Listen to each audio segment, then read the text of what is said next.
Hey everybody, welcome to Jacob's Quest, and today I have just watched the first episode of Loki, the brand new Marvel series on Disney Plus. Full spoiler review, obviously. And wow, a lot of stuff happens in this one. Like, a lot of stuff to cover. They went further than I thought they were going to, and I gotta say, I think this is the strongest opening of any of the other Marvel shows that we've had so far. This was a very strong opening of a TV show. Okay, so basically, as you pretty much surmised from the trailers, we start with the Loki, the version from Endgame, who disappeared when he was not supposed to, and they show that entire scene. They even show a couple extra clips, which I don't know if they kind of shot those during Endgame or if they shot them later, but we get a little bit more from Loki's perspective of the event, mixed with some of the footage from Endgame, so that was kind of cool. And yeah, basically he teleports away. He gets captured by the TVA, the Time Variant Authority, and you know, it's this really funny kind of like he goes in one room and they're like, all right, state your name, go through this thing, sign all these papers, and then he keeps on getting dropped from room to room. It was very similar to when he was captured by Doctor Strange in Thor Ragnarok. So it was a pretty funny sequence there, and then he gets shown this little cartoon movie. It looks like a movie from like the 70s or 60s or something, and it's basically an animated telling of how, like, oh yeah, a long time ago there was this multiverse war where all these different timelines were fighting with each other, and they almost caused the end of all of existence.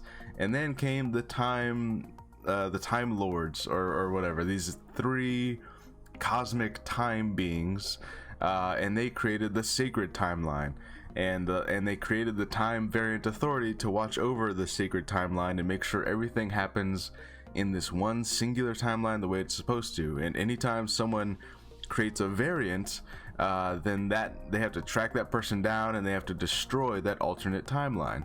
And that's basically how everything's been kept at peace for however long this has been going on. I kind of suspect already that these Time Lords are more of like a story, and there's actually something more sinister going on here, because it definitely, Loki even kind of brings this up when he's brought before this judge person. He goes to like this court hearing, basically like, are you guilty of being a time variant, and blah blah blah, right? So he even like kind of questions the judge about this, like, so where are these Time Lords at?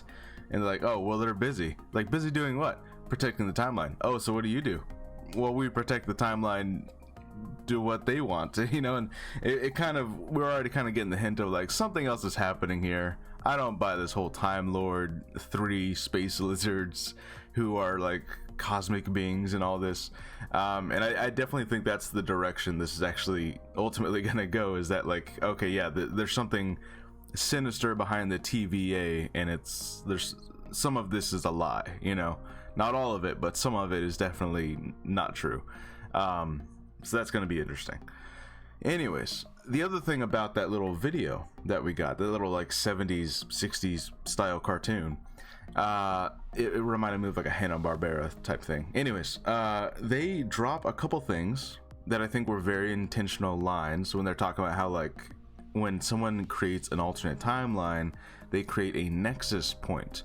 And if you remember back in WandaVision, one of like the dream commercial sequences, whatever you want to call them, there was this advertisement for medicine called Nexium, and it was like something about protecting your reality or whatever.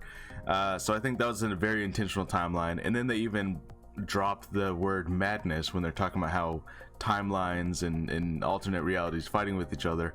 They said it would create madness, and of course the next Doctor Strange is called Multiverse of Madness. So this is all, I think, very intentionally setting up how those two things are going to relate to each other, and it does kind of bring to the point of like, it now that we have this, and now that we've of course heard the rumors of what's happening in the next Spider-Man, and the possibility of what's happening in the next Doctor Strange movie, it definitely feels like WandaVision was supposed to lean much more into the multiverse craziness than it ultimately ended up doing, because ultimately at the end of WandaVision, what she created was not an alternate reality or any kind of time variant or anything like that. It was just more of just like magical reconstruction. It wasn't like actual different timelines.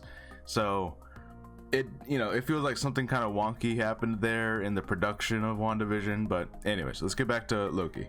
So he is taken before this court, and he's saved at the last minute because he even makes the case of like, hey, I did not create this alternate timeline or whatever. Like the Avengers came down here and they messed everything up. And then the judge explicitly says like, no, what the Avengers did was supposed to happen, which is very interesting because in a sense it's like, okay, you have one timeline, and any variance of that, anything that like accidentally messes up along that path, gets deleted and corrected by this authority group, right?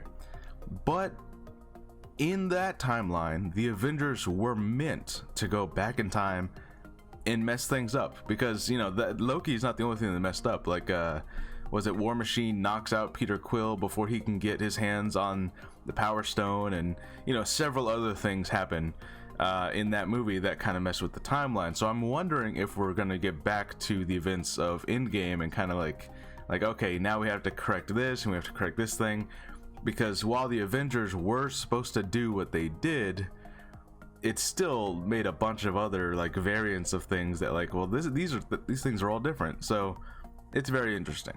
But the way that they create the correct timelines is also they have little tiny grenade devices that they put on the ground, and they activate them, and seemingly it just lets out this shockwave of dissolving reality, right? That's what it looks like. And that's how they delete timelines. That's how they correct things. And honestly, that might be like the most dangerous weapon in the universe, right? If you think about it, because you can just go anywhere, put that thing down, and assumedly it destroys the entire timeline, not just that one planet, but like everything, right? So that's gotta be like the most dangerous thing in the universe. Like that's almost like Infinity Stone level dangerous, those little grenades that these guys have. So that's pretty crazy. Anyways, we'll get back to the Infinity Stones, by the way. So basically Loki is saved at the last minute by Owen Wilson's character, who has been hunting down a mysterious killer of time variant agents, and he brings Loki to this other room where he kind of dissects his life so far and talks about like, why do you like hurting people, why do you like doing this and that, and Loki kind of breaks down a little bit, but they get interrupted, and they have this whole sequence where Loki escapes, and he figures things out on his own as he's trying to escape this place. And he it really breaks down Loki's level of control that he thinks he has. He thinks he's a god and he has glorious purpose and all this other stuff, and it really breaks him down, because basically not just their control of time, but when he tries to escape, he sees that like, oh, this guy has literally a drawer full of Infinity Stones, and they don't work here, and his magic doesn't work here. And it really like, it forces Loki into this perspective of like, you're not all powerful, you're not this god king who's gonna rule the galaxy and all this stuff. It's just, like there's so many forces above you that you don't even like comprehend, and the Infinity Stones don't work here. Now, why the Infinity Stones don't work here, I'm not sure. I would think that the Time Stone would at least kind of have some effect here, because it's the Time Stone, but I don't know, maybe it's something to do with like, oh, these are all parts of deleted past timelines or something. I'm sure it's something like that. But anyways, so he kind of loses his faith in himself a little bit, like his insane level of overconfidence kind of gets broken down. He sees his mom die and all these like future events that he was going to take place in, and then eventually he sees his own death, and so we don't get like he kind of just starts laughing about like, oh, his glorious purpose, and it's kind of it's rough to see, because like you just see like this guy getting shattered, like, oh man, He thought he was so big and so important, and then it's just kind of like, oh, I guess I'm not. And Owen Wilson even says, like, your purpose is to bring the best out in other people. Like, those people are the ones who are gonna be like the amazing Avengers and all this stuff. So I don't know, it's pretty crazy to see. It was really interesting stuff, and I want to see more of that. You know, we get glimpses of him seeing his father dying, and him kind of becoming actual friends with Thor and fighting alongside him and all this stuff, and I want to see more of that. I don't know if we will. And the episode basically kind of ends on this note of like, hey, we need your help catching this mysterious killer, because the killer we're looking for is you. And then they kind of show this sequence where these people are lured to this spot in the middle of this, you know, farm area, and then they all get lit on fire. All these time variant agents get lit on fire, and it's a hooded figure, which of course is a variant of Loki. Now, it's interesting that they went ahead and dropped that in the first episode, because it definitely feels like that is a twist that other shows would have left. You know, like that would have been something that you reveal in the second or third to last episodes, you know. So I kind of appreciate that they went ahead and just said it, because it was a little obvious. They have this sequence where this they're asking this kid like, hey, what happened here? How'd all these agents die? And the kid points to this picture of the devil with these horns and everything. And I know a lot of people out there, they're gonna like, it's Mephisto. It's not Mephisto. That's just kind of a running joke at this point, the Mephisto stuff. But no, but the horns, the second I saw the devil with the horns, I'm like, okay, it was Loki wearing his horn things, or a version of Loki. So I do appreciate that they went ahead and dropped it, and it definitely makes the show almost feel like it already feels more special than your average show, because your average show definitely would have kept that a secret for like a full season before they made this big shocking reveal that all the fans kind of already guessed, but the show is kind of hoping you didn't. It's like, oh, it was another variant of Loki. But like, I'm glad they went ahead and just said it. Now, having said all that, like I said about like the whole time variance and these lizard people, right?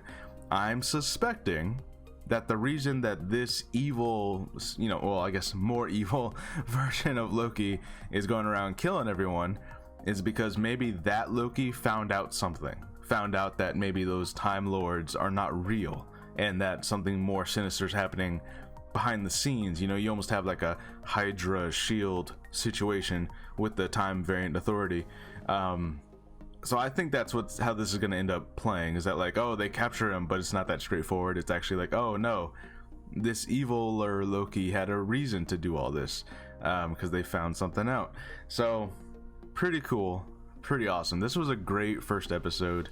We're probably going to see a lot more twists and turns.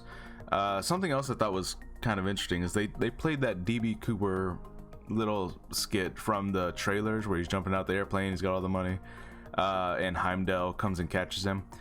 I thought that was going to be part of, like, you know, the story here, but that's really just more of like oh yeah, you did this in the past, and that was just like a past thing that Loki did back in the day. That's not like part of the actual ongoing story here. Which kind of, I'm trying to wonder, like, so Loki has been on Earth before, like back in the 50s and 60s. Like, that's just a thing that always happened. That's not even like a time travel thing. So I don't know, that's pretty interesting to think about, because I'm kind of like, would Shield have not, I don't know, maybe not, I guess Shield have not noticed that, like, oh yeah, there's gods just randomly visiting your planet, I guess. I don't know, just interesting. In any case, yeah, this was great. This was really great. I like that we took this Loki from 2012, who is just supposed to be a straight up villain, and we've already, because he saw the other future, that the other Loki that we know, he saw that future and he saw everything play out, and it kind of broke him.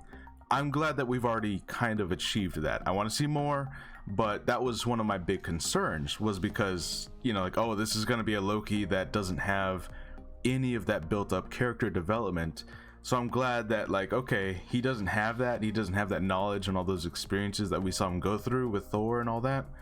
So I'm glad that because he saw that now, it's already changed him.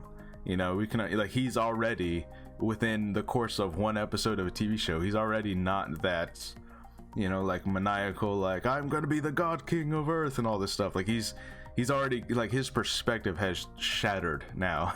So that's pretty interesting. He's gonna have to like build himself back up and maybe not necessarily become a good guy, but at the very least he's gonna realize that this whole literally god complex that he has is kind of full of shit.